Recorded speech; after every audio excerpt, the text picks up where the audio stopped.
Chapter 7 of the Science of Being Great by Wallace D. Wattles. Recording is in the public domain. The Individual Point of View. Important as the matter of your point of view for the facts of social life is, it is of less moment than your viewpoint for your fellow men, for your acquaintances, friends, relatives, your immediate family, and most of all, yourself.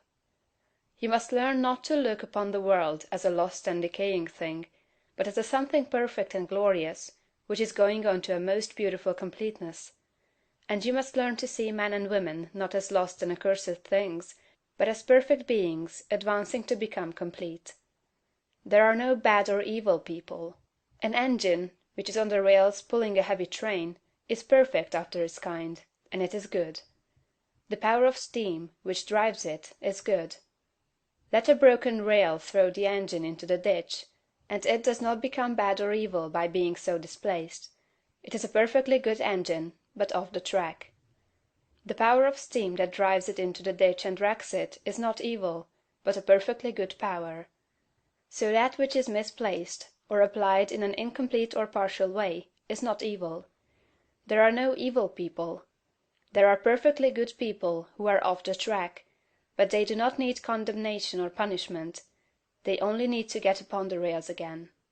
That which is undeveloped or incomplete often appears to us as evil, because of the way we have trained ourselves to think. The root of a bulb that shall produce a white lily is an unsightly thing. One might look upon it with disgust. But how foolish we should be to condemn the bulb for its appearance when we know the lily is within it. The root is perfect after its kind. It is a perfect but incomplete lily, and so we must learn to look upon every man and woman, no matter how unlovely in outward manifestation. They are perfect in their stage of being, and they are becoming complete. Behold, it is all very good. Once we come into a comprehension of this fact, and arrive at this point of view, we lose all desire to find fault with people, to judge them, criticize them, or condemn them. We no longer work as those who are saving lost souls, but as those who are among the angels, working out the completion of a glorious heaven. We are born of the Spirit, and we see the kingdom of God. We no longer see men as trees walking, but our vision is complete. We have nothing but good words to say. It is all good, a great and glorious humanity coming to completeness. And in our association with men this puts us into an expansive and enlarging attitude of mind. We see them as great beings, and we begin to deal with them and their affairs in a great way. But if we fall to the other point of view, and see a lost and degenerate race, we shrink into the contracting mind, and our dealings with men and their affairs will be in a small and contracted way. Remember to hold steadily to this point of view.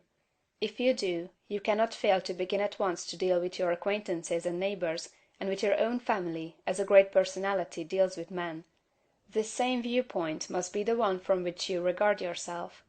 You must always see yourself as a great advancing soul.